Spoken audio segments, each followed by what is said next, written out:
بسم الله الرحمن الرحيم، والحمد لله رب العالمين، والصلاة والسلام على رسولنا محمد وعلى آله وصحبه أجمعين. السلام عليكم ورحمة الله وبركاته.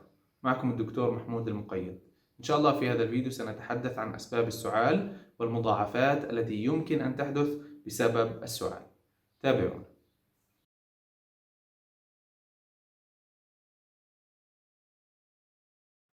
بسم الله نبدأ. أسباب السعال. بداية بدنا نعرف كيف يحدث السعال. السعال يحدث من خلال تهيج أو تحفيز لمستقبلات السعال الموجودة في الجهاز التنفسي حول القلب، المريء، الحجاب الحاجز والمعدة. المستقبلات الكيميائية للسعال تستثار بالحموضة، البرودة والحرارة وغيرها. أما المستقبلات الميكانيكية فتستثار بالاتصال والإزاحة. تصنيف السعال. يصنف السعال بناء على مدته إلى السعال الحاد اللي بيستمر أقل من 3 أسابيع، السعال تحت الحاد بيستمر من 3 إلى 8 أسابيع، وأخيرا السعال المزمن اللي بيستمر أكثر من 8 أسابيع.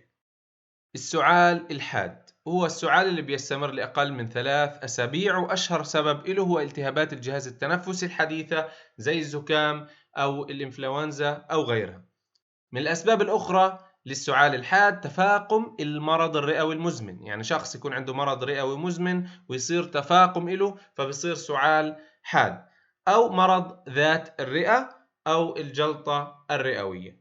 والآن حنبدأ بأسباب السعال تحت الحاد والمزمن، وأشهرهم متلازمة السعال في مجرى الهواء العلوي. الدراسات تقترح أن هذه المتلازمة مرتبطة بالتنقيط الأنفي الخلفي، ليعتبر من أشهر أسباب السعال تحت الحاد والمزمن. ومن الأسباب المشهورة وراء التنقيط الأنفي الخلفي هو التهاب الأنف التحسسي أو غير التحسسي، كذلك التهاب البلعوم الأنفي والتهاب الجيوب الأنفية. ومن أعراض التنقيط الأنفي الخلفي إفرازات أنفية متكررة وإحساس بسائل يقطر في الجزء الخلفي من الحلق، والشخص بصير يعمل تنظيف متكرر للحلق نتيجة لهذه الإفرازات. الربو أو الأزمة هو ثاني أشهر سبب للسعال عند الكبار والأشهر عند الأطفال. السعال من الربو كثيرا ما يتبع بصفير الصدر وضيق التنفس، لكن يمكن أنه يكون السعال هو العرض الوحيد الموجود في الربو. السعال قد يكون موسمي في الربو، يعني يتبع عدوى الجهاز التنفسي، أو يزداد سوء عند التعرض للبرودة، الهواء الجاف أو الغبار والمهيجات الأخرى.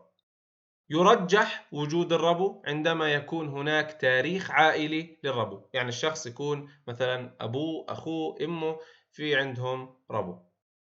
وأفضل طريقة لتشخيص الربو كسبب للسعال من خلال ملاحظة التحسن بعد استخدام أدوية الربو. داء الارتداد المعدي المريئي وهو من أشهر أسباب السعال المستمر، وتقريبا 60% من المرضى بيشكوا من حرقان في منطقة الصدر خصوصا بعد الأكل وطعم مر في الفم.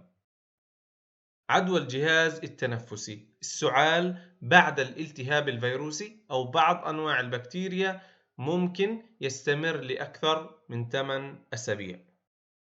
السعال بعد دواء الضغط، والمقصود بدواء الضغط اللي بيكون مصنف ضمن مجموعة الACE inhibitor، من الأمثلة عليها دواء الإينالو بريل.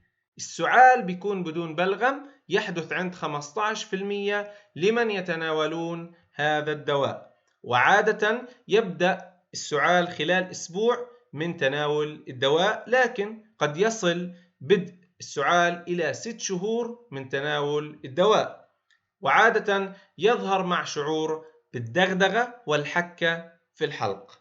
يختفي السعال بعد يوم إلى 4 أيام من وقف الدواء، لكن قد يستمر حتى 4 أسابيع. يعود السعال لو تم تناول الدواء أو أحد إخوته مجددا. التهاب الشعب الهوائية المزمن. يرجح وجود هذا الالتهاب في حال حدث سعال مع بلغم في معظم الأيام خلال فترة 3 شهور لأكثر من 2 متتابعتين بدون وجود تفسير آخر للسعال. معظم المرضى بيكونوا من المدخنين، ما عدا فئة قليلة تتعرض بشكل مستمر إلى الغبار والأبخرة المسببة للالتهاب. البلغم الناتج بيكون أبيض. لو كان البلغم قيحي فهذا يرجح وجود عدوى في الجهاز التنفسي. التغير في طبيعة السعال المزمن عند المدخنين يرجح وجود سرطان. توسع القصبات ينتج من التهاب شديد مستمر أو متكرر للمجاري الهوائية، وبيعمل هذا على تدمير تدريجي لمجرى الهواء، زي مرض التليف الكيسي. المعظم يعاني من سعال مخاطي قيحي، وبيصبح قيحي أكثر عند الانتكاسات، لكن البعض بيكون عنده سعال جاف يعني بدون بلغم. التهاب الشعب الهوائية اليوزيني وهو من أسباب السعال الجاف، فيه يرتفع منسوب اليوزين مع وجود التهاب في المجرى الهوائي دون وجود فرط في التنفس، واليوزين هي أحد أنواع كريات الدم البيضاء. بالرغم من أنه أخذ عينة من القصبة الهوائية مطلوب لتأكيد التشخيص، ممكن قبل ما نأكده نبدأ بعلاج زي بخاخة الكورتيزون. والآن سنذكر الأسباب الأقل شهرة أو النادرة للسعال، وأولها مشاكل البلع عند الكبار، الاعتلالات والأورام الضاغطة على مجرى الهواء العلوي، الاعتلال العصبي الحسي في الحنجرة، تهيج القناة السمعية الخارجية، التضخم المزمن للوزتين، متلازمة آدي، والسعال النفسي أو غير العضوي. مضاعفات السعال: أثناء السعال الشديد ممكن يصل الضغط داخل الصدر إلى 300 ملم زئبق، وسرعة النفس تقترب من 500 ميل في الساعة. هذا الضغط والسرعة مسؤولين عن آثار مفيدة للسعال في إزالة المخاط، لكن قد تكون مسؤولة أيضا عن العديد من المضاعفات. من المضاعفات على القلب والأوعية الدموية: هبوط الضغط، فقدان الوعي، تمزق الأوردة في العين والأنف، عطب في القسطرة الشريانية، واعتلال في نبض القلب. من المضاعفات على الجهاز العصبي: إغماء، صداع أو تشنجات، جلطة هوائية في الدماغ، سيلان الأنف بالسائل النخاعي، اعتلال جذور الأعصاب في الرقبة، جلطة ناتجة من سلخ الشريان الفقري. ومن المضاعفات على الجهاز الهضمي والبولي: الارتداد المعدي المريئي، تمزق الطحال، الفتق الأربي، وسلس البول.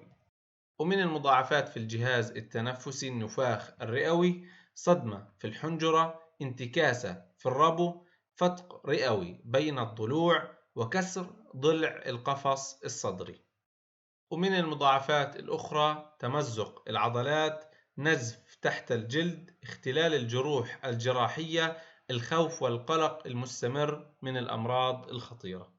إلى هنا نصل إلى نهاية هذا الفيديو. أي سؤال أو استفسار فأنا جاهز إن شاء الله في وقت الفراغ. وما ننسى وضع إعجاب ومشاركة الفيديو مع الأصدقاء، سيساهم في نشر الفائدة إن شاء الله. شكرا على استماعكم، والسلام عليكم ورحمة الله وبركاته.